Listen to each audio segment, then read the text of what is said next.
Agora, ação para todos. Cuca, Sim, boa noite. boa noite. Primeira avaliação, né, do jogo, né, uma vitória 2-0, uma segunda vitória consecutiva, o Palmeiras somando mais pontos aí nesse brasileiro. Sim. Essa avaliação que você sempre faz. E sobre o assunto Felipe Melo, para a gente saber Sim. o que aconteceu, é uma decisão da comissão técnica, uma decisão da diretoria, ele não joga mais pelo Palmeiras, Cuca? Então, antes até da coletiva, eu queria pedir a vocês que a gente falasse sobre o jogo. Aí, no final, eu faço uma síntese sobre o tema Felipe Melo. Pode ser? Senão, a gente vai ficar em cima do tema que não é o jogo hoje, e no final eu falo do tema do Felipe Melo. Do jogo. Eu acho que foi um jogo muito bem controlado, com um dinamismo bom no primeiro tempo, com criação de jogada, movimentação, né, você jogando praticamente sem o primeiro volante, porque sabemos que o Avaí ia vir bem fechadinho, não correndo risco, criando as chances, fazendo os gols, né? E aí no último minuto do primeiro tempo o Avaí tem um jogador expulso, o que muda o comportamento do próprio Avaí no segundo tempo, que ele passa a defender bem mais atrás, e natural, também faria igual, e se cria pouco no jogo, o jogo não oferece mais aquele risco, é natural que você tenha uma tranquilidade maior para administrar o jogo. Afinal de contas, nós jogamos na quarta, o adversário não jogou na quarta, e tem um desgastezinho, um que tem cãibra, o outro que tem uma coisinha, e eu, como mina, uma dor lombar, acabou saindo também, e a gente, de uma certa forma, até preservou o time para os jogos futuros. Eu acho que uma vitória de um primeiro tempo muito bem jogado, que nos serve, não de alento, né, mas nos serve para fortalecer ainda mais a equipe, porque no Brasileiro a gente vem de uma vitória em cima do Sport, do empate com o Flamengo fora, de outra vitória aqui contra o Vitória. Então, uma sequência muito boa que a gente vem tendo dentro do Brasileiro. Hoje a gente está em quarto lugar, faltam 2 jogos. Se a gente consegue vencer, por mais difícil que seja, o Botafogo no Rio e o Atlético Paranaense aqui, a gente acaba o turno com 35 pontos, 1 ponto a menos do que foi o time do ano passado. Então, as coisas passam a ter uma outra direção e uma pressão menor do que está se tendo hoje em cima de todos. Cuca, quando a gente olha essa formação hoje, né, parece até a formação ideal, né, entre aspas, do que pode ser chamado de ideal. Com esse time que você vai trabalhar, pensando daqui para frente, principalmente o desafio do dia 9, você havia falado que podia poupar o time dos 2 próximos jogos do Brasileiro, com alguns ajustes em cima dessa equipe? É uma base grande dela, mas o que se faz hoje quando você põe o time assim, você nota o quanto vai te fazer falta um volante ou não, no caso o Thiago. Né?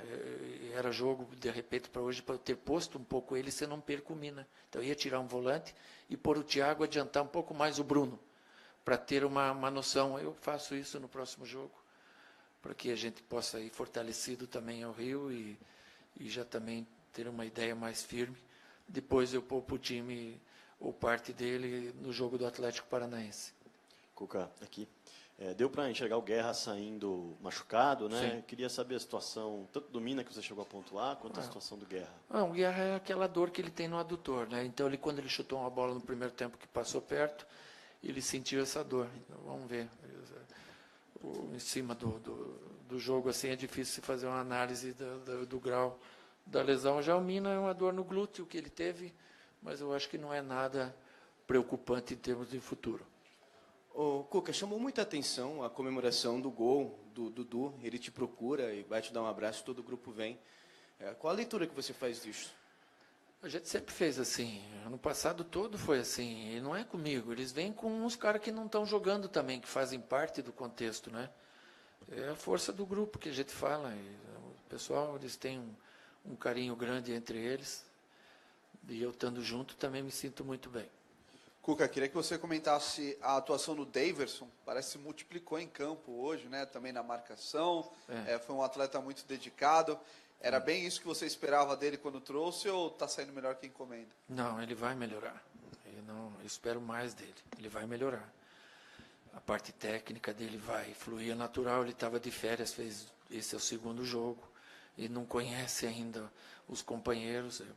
Ele jogou uma partida lá em Recife com outro pessoal, hoje com outro pessoal pela primeira vez. Ele vai render mais do que ele rendeu hoje. Cuca, que você pretende prepará-lo para o dia 9 na Libertadores, e eu queria que você falasse sobre o Rafael Veiga também. Se, como meia, ele deveria ser um jogador que pudesse arriscar um pouco mais, se vê ele ainda preso ou inseguro. Não, lógico que vou preparar o Davidson para o dia 9, é o grande objetivo. E o Rafael, eu estou trabalhando o Rafael em cima do dinamismo que o meia tem que ter. O meia tem que ter dinamismo.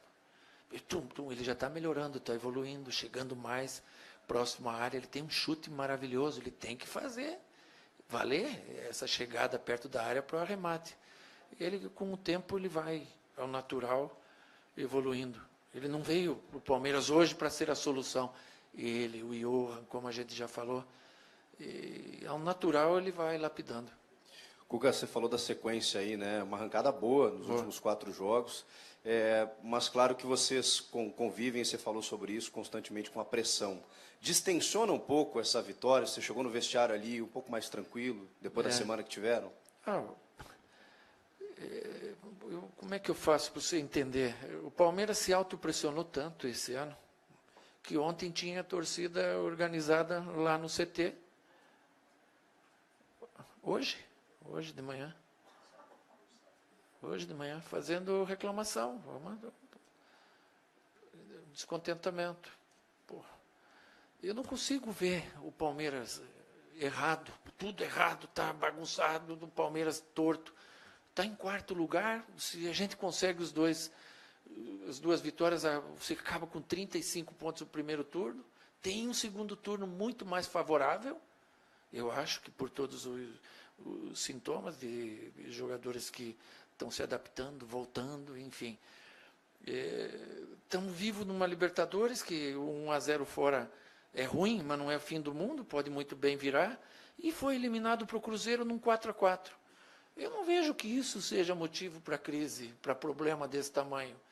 E entendo que isso ocorre, o peso que o jogador leva nas costas, é pelo que se criou esse ano em cima do Palmeiras. Tem que ganhar tudo, e futebol não é assim. Pode até ganhar tudo, mas não vai ganhar antes de jogar. Cuca, boa noite. Boa noite. Queria que você falasse da questão individual do seu capitão. Numa semana no qual teve eliminação conturbada dentro do elenco, e ele chega, chama a responsabilidade de forma individual, desequilibra o jogo. A gente fica muito feliz em ver ele jovem, ainda promissor, que vai melhorar muito, e chamando a responsabilidade. Não só ele, hoje era um jogo difícil, pela eliminação que a gente teve, por as coisas que acontecem no dia a dia, e eles superaram. Era um jogo difícil para o Egídio também. Em muitos momentos da partida eu senti parte de ironia com o Egídio, eu senti parte de aplauso e empurrão do grande e verdadeiro torcedor, e teve uma outra parte que fazia por ironia. Eu quero crer que isso foi hoje só que aconteceu, porque o Egídio precisa do torcedor. Ele, já falei, foi inconsequente em alguma situação passada, mas ele é o melhor lateral esquerdo que a gente tem. Então a gente tem que se ajudar nesse momento. Eu não tenho vergonha nenhuma de vir aqui falar para o torcedor que ele tem que ajudar ao Egídio, que aí ele vai jogar mais do que está jogando. Professor, boa noite. Já há alguma data, algum planejamento para a viagem a Atibaia? Se vocês vão mesmo para Atibaia na semana que vem? Sim, já tem, depois a gente passa para vocês. Antes a gente tem o Botafogo pela frente. Tranquilo? Está com pressa de ir embora? Hein? Acabou? Foi a última? Pensei que era a última. Então, eu vou fazer uma síntese aqui do Felipe Melo. O Felipe Melo é um jogador que ele jogou só em grandes clubes, tanto no Brasil quanto no exterior. Jogou na seleção brasileira, jogou Copa do Mundo, jogou em alto nível em grandes equipes, como ele está hoje no Palmeiras, e em alto nível, como ele é um grande jogador. É natural que esse tipo de jogador, com a personalidade que tem o Felipe Melo, que é grande e forte, eles não se contentem com uma ou outra situação de não estar jogando. É natural, por exemplo, hoje eu não joguei sem volantes. E é natural que você vai fazer, mas a gente entende que por tudo que o Felipe significou e significa para o futebol, não tenha o contentamento e nem pode ser diferente.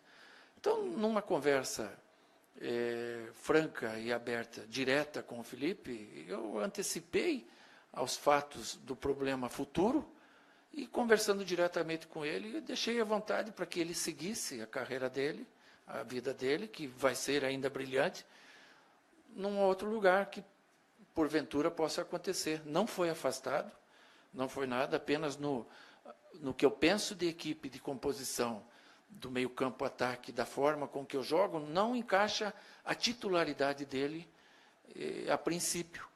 E isso é uma coisa que no futuro iria dar problema, eu não tenho dúvida disso, ele também não tem dúvida disso, então não se trata aqui de laranja podre ou de outras coisas que falaram, pelo contrário, é um profissional preservado de todas as formas, não tenho nada a falar.